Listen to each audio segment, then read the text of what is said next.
درود پاک پڑھیں اللہم صلی علی سیدنا و مولانا محمد معدن الجود والکرم وعلی آلہ وصحبہ وبارک وسلم۔ نفلی حج و عمرہ کب کرنا افضل ہے؟ سوال پورا یہ ہے، کسی صاحب نے کیا ہے کہ نفل حج اور عمرہ کرنا افضل ہے یا کسی غریب مقروض تنگ دست کی مدد کرنا؟ دیکھیے، نفلی کاموں کے بارے میں قاعدہ یہ ہے کہ جس کی حاجت زیادہ ہو، جس کی ضرورت زیادہ ہو، وہ کام کرنا زیادہ افضل ہوتا ہے۔ جس کا نفع زیادہ ہو وہ کام کرنا افضل ہوتا ہے۔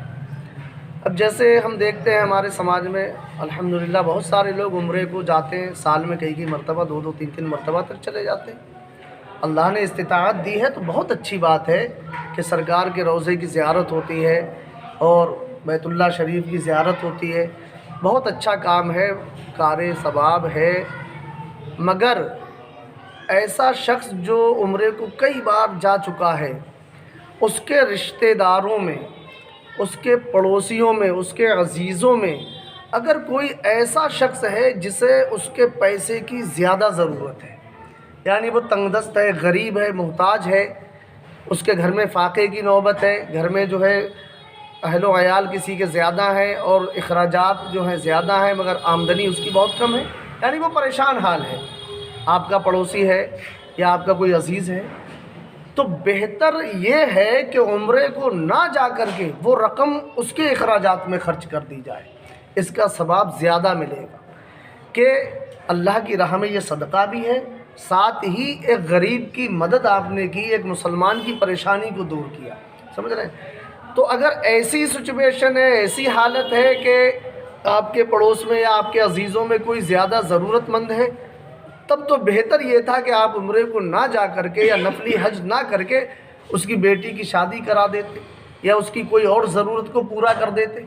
ہاں، اگر ایسی کوئی چیز نہیں ہے تو بہت اچھی بات ہے، آپ عمرے کو جا سکتے ہیں اور بلا شبہ عمرہ کرنا یہ باعث خیر و برکت ہے۔ فرماتے ہیں قاعدہ یہ ہے کہ جس کی حاجت زیادہ ہو، جس کا نفع زیادہ ہو، وہ افضل ہوتا ہے۔ لہٰذا اگر کسی محتاج شخص کو بہت زیادہ حاجت ہو تو اس کی مدد کرنا نفلی حج و عمرہ کرنے سے افضل ہے، ورنہ نفلی حج و عمرہ صدقہ کرنے سے افضل ہے۔ کسی کو حاجت نہیں ہے پھر بھی آپ صدقہ کر رہے ہیں، کسی کو دے رہے ہیں، ضرورت نہیں ہے اسے، تو اس سے بہتر یہ ہے کہ آپ پھر مدینے کے طرف روانہ ہو جائیں، سرکار کے روضے کی زیارت کریں، بیت اللہ شریف کا طواف کریں، سمجھ رہے ہیں؟ تو یہ زیادہ بہتر ہے۔ مگر کسی کو اس کی ضرورت ہے، حاجت ہے، تو آپ وہ پیسہ اس میں خرچ کریں گے تو انشاءاللہ آپ کو زیادہ ثواب ملے گا اور اس کی جو ہے حاجت بھی پوری ہو جائے گی۔ ایک سوال آگے اور ہے، حالت احرام میں کپڑے یا ٹیشو پیپر سے ناک صاف کرنا کیسا ہے؟ پورا سوال یہ ہے کہ حالت احرام میں زکام ہونے کی صورت میں کیا کپڑے یا ٹیشو پیپر سے ناک صاف کر سکتے ہیں؟ نیز چہرے سے کپڑے کے ذریعے پسینہ صاف کرنے کا کیا حکم ہے؟ یہ سوال اصل میں اس لیے کیا گیا کہ حالت احرام میں جو ہے چہرے کو کھولے رکھنا یہ لازم و ضروری ہے، یہ واجب ہے۔ اگر آپ اسے ڈھکیں گے تو یہ گناہ کا کام ہے، سمجھ رہے ہیں؟ تو ایسی صورت میں اگر کسی کو زکام ہو جاتا ہے، بار بار ناک ٹپک رہی ہے، اب وہ ٹیشو پیپر سے صاف کرے گا تو جب اس پہ لگائے گا ٹیشو پیپر کو تو چہرہ تو چھپے گا، بھئی 1 منٹ ہی صحیح، آدھا منٹ صحیح، چہرہ تو چھپے گا نا ٹیشو پیپر سے، یا رومال وغیرہ ہے، کپڑا ہے، تو اس سے بھی چہرہ چھپنا لازم آئے گا۔ ایسی پسینہ ہے، اب پسینہ صاف کرنے کے لیے آپ رومال ایسے ڈالیں گے چہرے پہ تو چہرہ تو چھپ جائے گا، جبکہ حکم شرع یہ تھا کہ حالت احرام میں آپ اپنے چہرے کو چھپا نہیں سکتے، اسے کھلا رکھنا یہ کیا ہے؟ لازم ہے۔ تو جواب اس کا یہی ہے کہ احرام کی حالت میں زکام ہو جائے تو کپڑے یا ٹیشو پیپر سے اسے صاف نہیں کر سکتے۔ ایسے موقع پر کپڑا ناک سے دور رکھتے ہوئے کچھ قریب کر کے اس میں ناک صاف کر لی جائے۔ مثال کے طور پہ اب ایسے ہی آپ صاف کریں گے تو ڈالیں گے کہاں؟ تو آپ کپڑے کو اپنے ہاتھ پہ ایسے رکھیں اور ایسے کر کے صاف کر کے اس پہ جو گرے اس پہ گر جائے گی، اور جو ہاتھ پہ رہ جائے اسے بھی ایسے صاف کر لیں، یعنی کپڑا ایسے نہیں لگانا ہے بلکہ ناک ایسے صاف کر کے اسی میں ڈال دینا ہے، اور اگر پسینہ ہے تو پسینہ پھر کپڑے سے ٹیشو پیپر سے آپ کو صاف نہیں کرنا ہے، اپنے ہاتھ سے پونچھنے کی اجازت ہے، تو ہاتھ سے جو صاف کر سکتے کریں، مگر کپڑا وغیرہ اس پہ نہیں لگایا جا سکتا ہے۔ طریقہ اس کا بہتر یہی ہے کہ اگر زکام وغیرہ کسی کو ہو گیا ہے تو جب بھی ناک صاف کرنے کی نوبت آئے تو ہاتھ سے صاف کرے، کپڑا قریب کر لے اور اس پہ ٹپکا دے، اور ہاتھ پہ اگر کچھ لگتا ہے تو اسے بھی اس سے صاف کر لے۔ البتہ رومال اپنی ناک پہ لگا کر کے ناک کو صاف نہیں کرنا ہے، اور کپڑے یا ٹیشو پیپر سے پسینہ بھی حالت احرام میں صاف نہیں کرنا ہے۔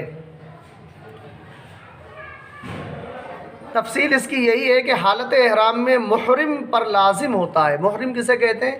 جو احرام باندھتا ہے، جو احرام باندھتا ہے اسے کیا کہتے ہیں؟ محرم۔ ایک ہوتا ہے محرم، ایک ہوتا ہے محرم۔ تو محرم کہتے ہیں جیسے کسی کا محرم ہے یہ، یعنی اس لڑکی سے اس کا نکاح کرنا جائز نہیں ہے، کسی عورت کا محرم ہے تو اس کا نکاح اس سے جائز نہیں ہے تو اسے محرم کہتے ہیں۔ اور محرم میم کے ضمے کے ساتھ ہوتا ہے احرام باندھنے والا، سمجھ رہے ہیں؟ تو محرم پر لازم ہوتا ہے کہ وہ اپنا چہرہ کھلا رکھے، کسی بھی چیز سے نہ چھپائے، خواہ وہ چیز کپڑا ہو یا کوئی اور چیز، مثلا ٹیشو پیپر، ناک یا پسینہ صاف کرنے کے لیے جب کپڑا یا ٹیشو پیپر چہرے کے کسی حصے مثلا ناک یا پیشانی وغیرہ پر رکھیں گے تو چہرہ چھپ جائے گا، جس کی محرم کو اجازت نہیں، لہذا کپڑے اور ٹیشو پیپر وغیرہ سے زکام ہونے پر ناک صاف کرنے اور پسینہ صاف کرنے کی اجازت نہیں ہے۔ اگر وہ ایسا کرے گا تو یہ شرعی اعتبار سے غلط کام ہوگا اور ایک واجب کا ترک ہوگا۔